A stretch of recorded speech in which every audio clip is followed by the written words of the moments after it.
I called it 40 days of restoration. So I fasted for 40 days, and during that 40 days, part of the fast was that whether it was a friend or not, no men, no contact via text, phone, calls, nothing with any men, period, because I felt like that was a distraction. Because I was in a season where I was like, okay, I just want to get over him and I want to move on. And so it was easy for counterfeits, is what I call them, to then, or exes, to then kind of come and try to get in, and you allow them in because you're in this season of you want to get over the last one. And so, and I did make that mistake. When Festus and I were broken up, I did get into another relationship with a male friend who was like, oh, okay, well now maybe this friendship that we have means something else. And it didn't. And it was one of those missionary dating situations where he didn't share my passion for God, but I thought I could change him. And I allowed myself to get into that because I was being impatient. And I had tried things God's way and it didn't work out. And so I made that mistake.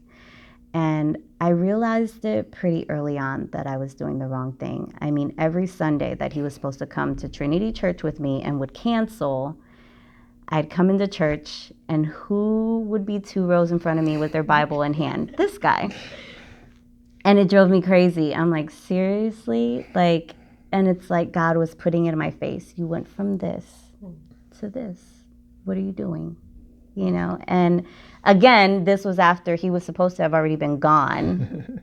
And so, you know, he's still here. And so every time I was going through one of those moments, I'd get to church, he'd be there. And I'm like, oh my gosh, this is annoying. I'm like, I know you're trying to show me something, God, but can you use someone else to show it to me and not him, because it's really annoying. And so I eventually got to a place where I knew I needed to end that.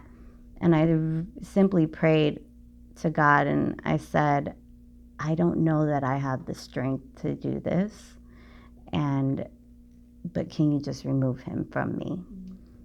And that's literally what happened. I still to this day do not know why he disappeared. Well, I know why. I know that God removed him, but there was never a reason. He just kind of stopped calling, stopped texting. And then I remember on Mother's Day, he sent me a message saying, you're a wonderful woman. I feel like such a coward. Never heard another word from him. And I was like, okay.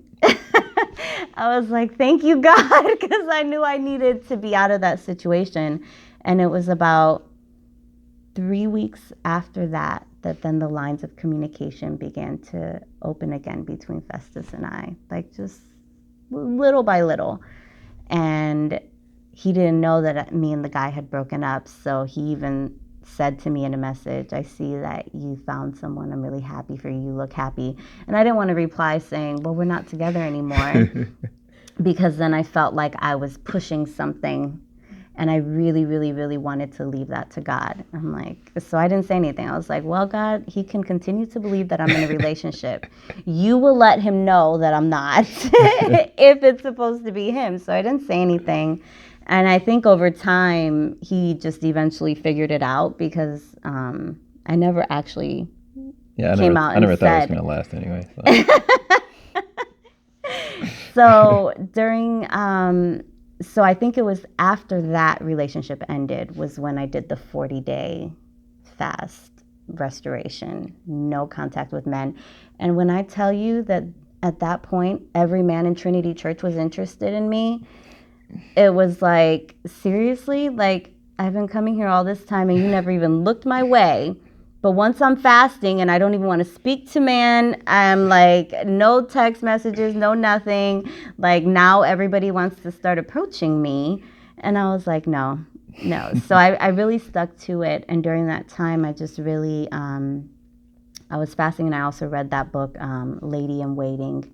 And I just really, really connected with God. And then that's when I had a dream. And in my dream was our engagement party.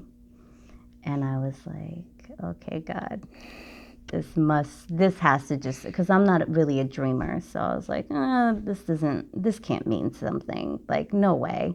We aren't even really speaking. Like, we say hi at church, whatever, but that's about it. I send him a text message when you prompt me to, because I feel like in my spirit something's wrong with him and I need to pray.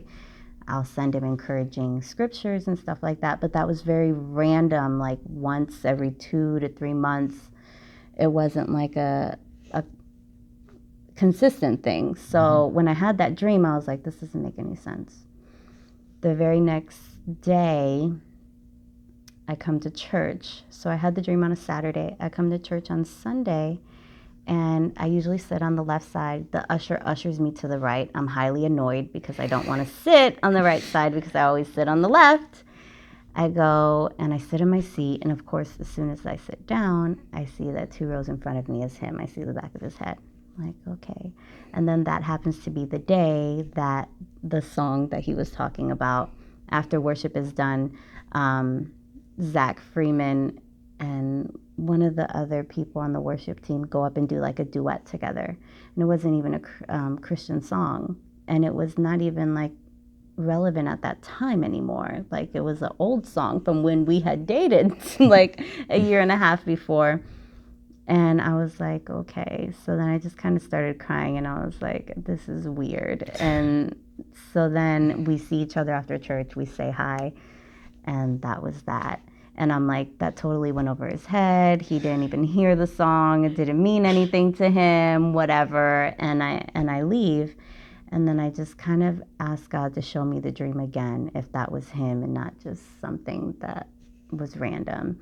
And I had the same exact dream 3 times. Wow. I was like, okay. So then I remember the date too. It was July 25th. So I'll never, I wrote it in my journal. I journaled about it, and I'll never forget that. And so that happened, and then it was just like from there we just began to run into each other. I had invited him a year before, or back when we were dating, to come to Trinity to noon prayer, and he never ever came. And then there was a whole month that I wasn't coming on Wednesdays because of my work schedule. Apparently during that month is when he started coming and sat in my exact seat that I always sat in. So then when my schedule changed, and this is a few weeks after that dream, and I start coming to noon prayer again, I'm there in noon prayer, I'm in worship, and I'm kind of crying out to God about him, and then worship ends. I open my eyes, and he's right next to me. Wow. And we look at each other. He was like, what are you doing in my seat? And I was like, this is my seat. I've been coming here for he was like, I've been coming for the last month and I've never seen you, and I always sit right there. I was like, okay, this is weird. So then I kept in my routine and kept coming to noon prayer on Wednesdays, and he was coming too, but we were never speaking to each other saying, oh, are you coming to noon prayer? It was just happening. And then one day, Pastor Chino, he's up there giving like the little mini message during prayer, and he says, your miracle could be sitting right next to you. And I just kind of looked at him, thing ever. And I was like, he didn't get that. Like, very awkward. I left there feeling like, I even had to message him. I'm like, what did you think about prayer today? And he was like, oh, it's nice. And I'm like, God, really? Like, I'm like, every sign you're like throwing it at him, and he's just not seeing it. And so during that time he was receiving these signs, I just didn't know that he was. Well, I thought it was going over his head. I had to suppress these signs, because during that time is always also when I was, under strict rules to myself that, I would have to hear from God before I would act. And if I allowed these signs to get into my head, I would, I wouldn't really see God's voice anymore. I would just say, okay, yeah, it's got to be her. This happened, this happened, and this happened. So for me, it was just like, it wasn't that it was going over my head. Yeah, I saw it all. I just chose. But zero emotion, nothing. Like, I would have never known. I was like, wow, he's just really moved on from this. But God's going to show him, because I had that dream and I know that God is eventually going to show him. And so these things just kept happening. There was a series at Rendezvous, Summer Side Piece. We happened to be sitting next to each other, and Rich Jr. is giving the examples of a godly man, like for dating and stuff like that, and the woman. So 3 things about a man that you should be looking for, 3 things about a woman you should be looking for. And when he's giving the examples, he just happens to use the name Jennifer. I'm sitting right next to Festus, and once again, I'm like, he's writing in his, but he doesn't write down when that part happens. So I was like, God, he didn't even write this down. Like, how more clear is that? Like, that's not random. He just said my name.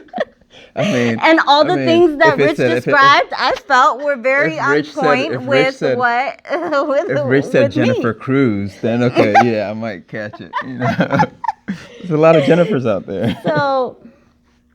So once again, I was like, okay, you know, I'm waiting, but I still knew at that point. So there was like, I wasn't seeing anybody else. Like, it didn't matter how nice of a guy you were. If you approached me, I already knew who he was, and I was going to wait. It didn't matter how long it took. At that point, I had already been waiting 1.5 years. I'm like, I'll keep waiting, like, because now I feel like I have confirmation from God that this is it. So I just waited. So that was July 25th. And then in October of that year, God kind of brought me together with 4 other women from this church. And we began a fast together, where we fasted for each other. We all wrote down our prayer requests before the fast even started. We had them typed out, printed, and we brought them to church with us, and we asked Pastor Linda to anoint us and bless us. And she did that, and all of us were praying about our husbands and fasting about other things as well. But we did 1 week entirely just about our husbands, and we all had listed the things that we felt in our heart that also, according to the word, is what we were looking for in a husband. And a lot of the things on my list, I saw the potential for that in Festus, but it wasn't there yet. Like, I knew like that a lot of those things would be him, but those things hadn't manifested in his life yet. I knew that God needed to work in those areas. And one by one, like during our season of friendship and as I'm fasting, because this was like a 7-week fast that we did, me and the girls. And I'm like checking these things off, like as I'm seeing, as our friendship is evolving, and I'm seeing him like serving at church and all these things. And I was like, wow, like it was just a different person. And I always knew that side of him was there. And, but I think us being together, we would have hindered that growth in each other. So that started to happen. And then the fast ended, and we just started to get closer and closer. And eventually, I kind of felt in my spirit that my birthday was going to be when we got back together. And so I had this birthday dinner on March 23rd, which was 2 days before my birthday. But I kind of resonated in my mind that that was my birthday, since that's the day I was having my birthday dinner. I invited him to come. I didn't think he was going to come because, of course, at that same time, like, all hell was breaking loose in his life. All kinds of craziness was happening. I'm like, okay, yeah, he's got a lot of personal reasons why he shouldn't come to my birthday dinner. He's not going to come. And so then I kind of felt embarrassed that I had told the girls, like, I think what I've been fasting and praying about, I think this is about to happen on my birthday. And so then I was kind of embarrassed because I didn't think, I was like, okay, maybe I was wrong. Maybe I heard God wrong about this one. And so he comes to my birthday dinner. Nothing happens. And so it's like, okay, well, that's embarrassing. I guess I'm wrong. And then the very next day, I was leaving to go on a trip out of the country. So I'm at the airport, and just all kinds of craziness ends up happening with my flight, and I'm not able to leave. And so then he was the closest person that could pick me up from the airport. So he picks me up, and so we end up then spending my flight was changed to the next night. So then I was actually leaving on my birthday. We end up spending that whole day together because of all the rearranging with my flight schedule. I should have been gone, but I ended up being here on my birthday. And we ended up being together that day. And come to find out later, that was actually what he had been praying for, was that he would be able to tell me that he loves me on my birthday. So he thought that was going to be the Wednesday of my dinner, but he hadn't gotten the confirmation from God yet. And he got it just in time to be able to then, on my birthday, tell me. And had my entire flight schedule and all of that not changed, he wouldn't have been able to tell me on my birthday because I would have been in Ecuador. But because everything changed, I was still here. So then my best friend who was traveling with me later, she was like, oh my gosh, so I went through that entire travel nightmare just so that he could tell you he loves you on your birthday. I was like, yeah, I guess so. So his prayers rearranged my entire schedule. And so I was right, what I had felt in my spirit, that's what was going to happen. Yeah, and for me, I guess getting to that confirmation, my aunt had told me, just you can't. I was getting frustrated because I had fasted, I had prayed, nothing was happening, and I was almost sure. It's that feeling that every guy or girl, you have that feeling. This is the person, like it, like they always say, "How did you know it?" You just knew it. Yeah, and I was at that point where we had slowly, once we had built that friendship, and that was really something I valued. Like I really was satisfied, and I really felt like this was the one. It was going to be her, but I still didn't have a direct word from God. Something she had said, something that my aunt had said. So I would talk to my aunt all the time, and she was just like, okay, if you have seriously done everything that you can, as far as asking God for a sign to show you that this is the person. You've done all your prayers, you've done all your fasting, you've done now maybe it's time you give God a sign. I was like, what? What do you mean give God a sign? And she brings me to the part of the scripture where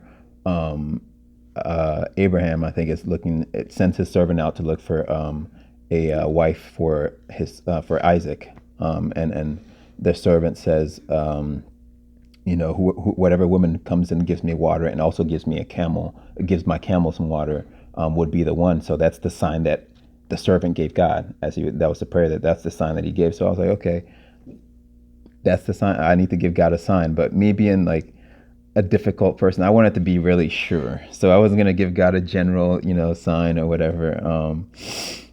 I told God, I knew I would never take money from her. I have a hard time taking money from any woman.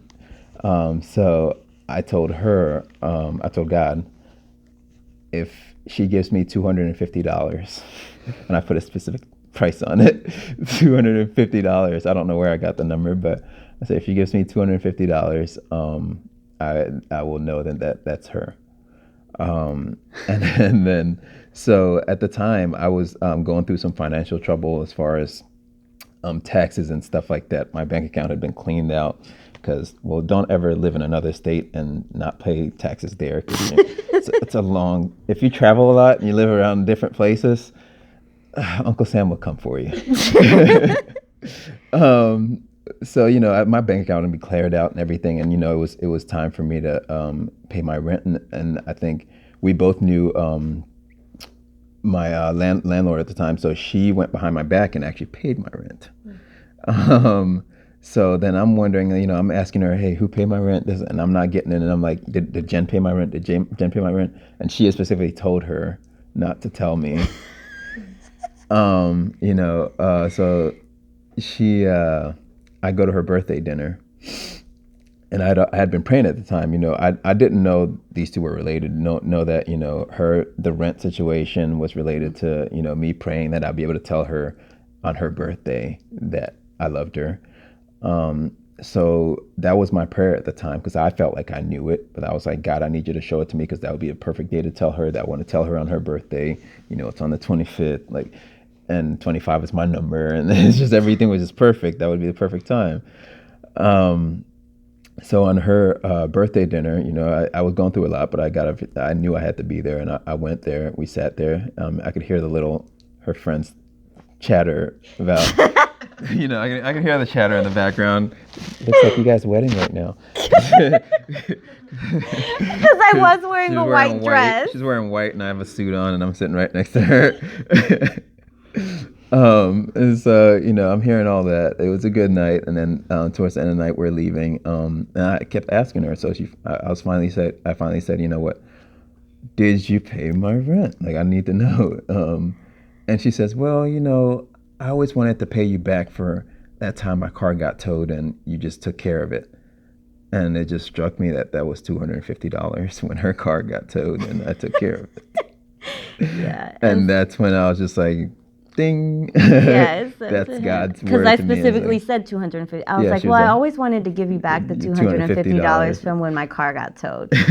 And he was like, what? I was just like, He had forgot about that $250. Yeah, He didn't even know it was $250. So that was From when I 2 was, years and we before. left, and and I didn't have the courage to say it that time. And I never said it. I went home and I was saying, man, that was your moment. You should have said it. God like put that light in. That was your confirmation right there. And I never did it. So I guess we all had in our head that was her birthday, but it really wasn't. Because it really wasn't. So the next day when we ended up spending the whole day together because her flight problems or whatever, I dropped her off at the airport that night, and I still didn't have the courage to do it. Because it's just one of those things. Like so I dropped her off. I'm going to Trinity. I think they had a night service. It was Good Friday, actually. I'm going to Trinity, and like as clear as day, like I'm still like driving away from the airport, and the Holy Spirit says, "You asked to be able to tell her on her birthday, so why didn't you?" After he had and already dropped me off that's when at it the rings in airport. my head that today's her birthday. So I ignored the Holy Spirit. I went to church. I sat there, everything. There was something that happened. I can't remember that was significant. But anyways, we left church. I went home, I went home, and then it's almost midnight, and like my heart starts racing, and it's just like pounding, and it's just like very uncomfortable. I can't lay down. I can't move. I can't do anything.